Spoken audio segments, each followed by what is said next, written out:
Olá, tudo bem? Eu sou a professora Patrícia. Que bom que você está aqui. Seja bem-vindo, seja bem-vinda à nossa aula de hoje. Essa é a nossa terceira aula sobre a Páscoa.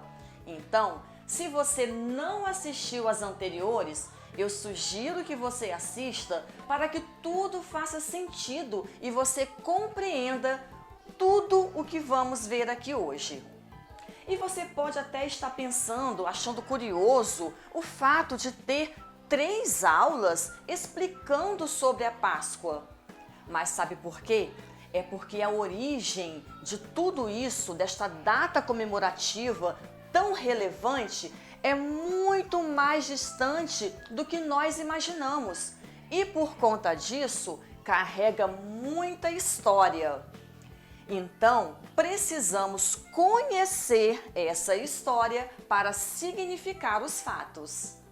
Considerando o contexto da aula anterior, que foi a escravidão no Egito, nós vimos que após longos e dolorosos 400 anos, os judeus conseguiram libertar-se do cativeiro egípcio atravessando o Mar Vermelho. Então, a Páscoa judaica significa passagem e relembra a libertação do povo hebreu da escravidão no Egito. Passagem em hebraico é Pesach. Então, podemos perceber que essa festa, ela não tem origem no cristianismo. Ela tem origem no judaísmo, que é a religião tradicional dos judeus. A Páscoa, comemorada pelos judeus, também é uma festa religiosa muito importante para essa comunidade. E ela é celebrada, ela é comemorada seguindo o calendário próprio dos judeus. Vamos ver uma imagem e entender um pouquinho sobre esse calendário.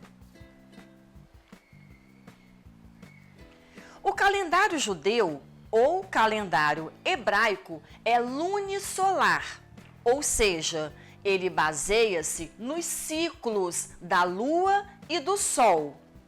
Os judeus comemoram a Páscoa todos os anos no dia 14 de Nissan. E o que é Nissan? Nissan é o primeiro mês religioso do calendário judaico. Ele inicia com a primeira lua nova e tem 30 dias. E essa foi a data escolhida porque a primeira Páscoa comemorada pelos judeus, na ocasião da libertação do Egito, ocorreu nos dias 14 e 15 de Nissan. Então, eles mantiveram essa tradição, preservando a data. Nesse tempo, o Egito foi atingido por 10 pragas e Moisés foi quem libertou os hebreus pouco antes da execução da 10ª praga. E assim eles conseguiram retornar para Canaã, a terra prometida. Vamos ver como os judeus celebravam a Páscoa? Os hebreus sacrificaram um cordeiro sadio de 1 ano, no dia 14 de Nissan. O animal foi assado inteiro e consumido, e a parte não consumida foi queimada. Os hebreus consumiram pão sem fermento e ervas amargas. Eles bebiam vinho também sem fermento durante a celebração da Páscoa. E a tradição judaica passou a estender essa comemoração por 7 dias e o consumo de alimentos com fermento continua proibido. Essa festa é conhecida como Festa de Pães Asmos ou Pães Ázimos. E hoje, como será que os judeus comemoram a Páscoa? A Páscoa judaica é inaugurada com o Seder de Pesach. E o que vem a ser isso? É um jantar cerimonial em que as famílias judaicas reúnem-se para relembrar e celebrar a história do Êxodo, ou seja, a fuga dos hebreus do Egito e, por conseguinte, a libertação do povo de Israel. Então, é feita a leitura de textos sobre a libertação de Israel, que é o Hagadá.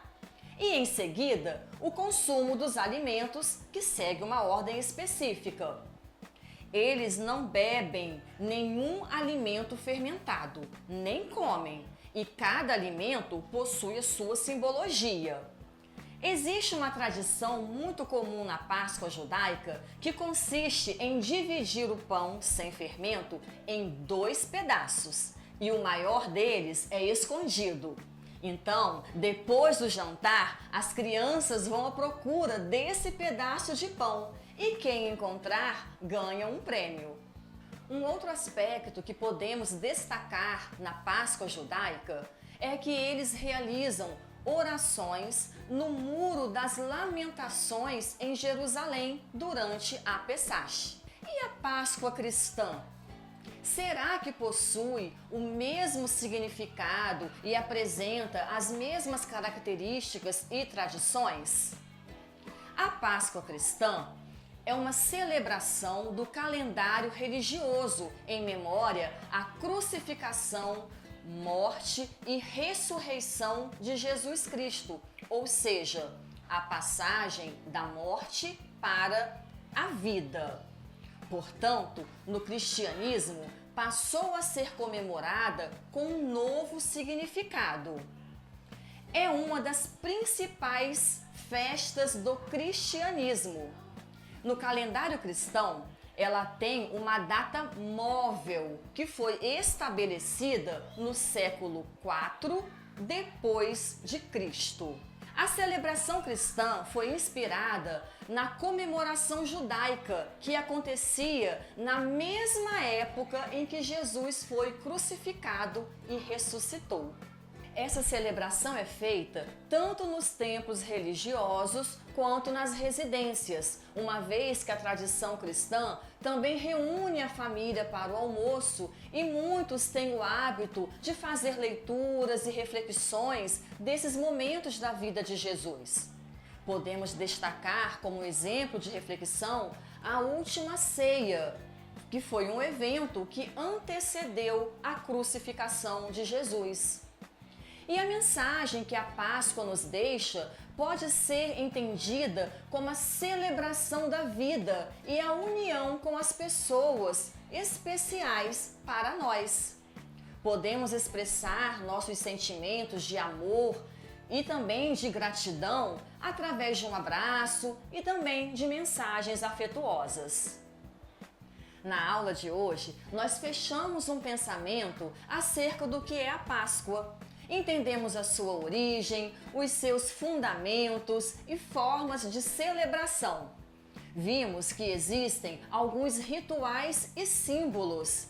Na próxima aula, nós vamos falar um pouquinho sobre alguns deles. Aguardo você. Um abraço, tchau!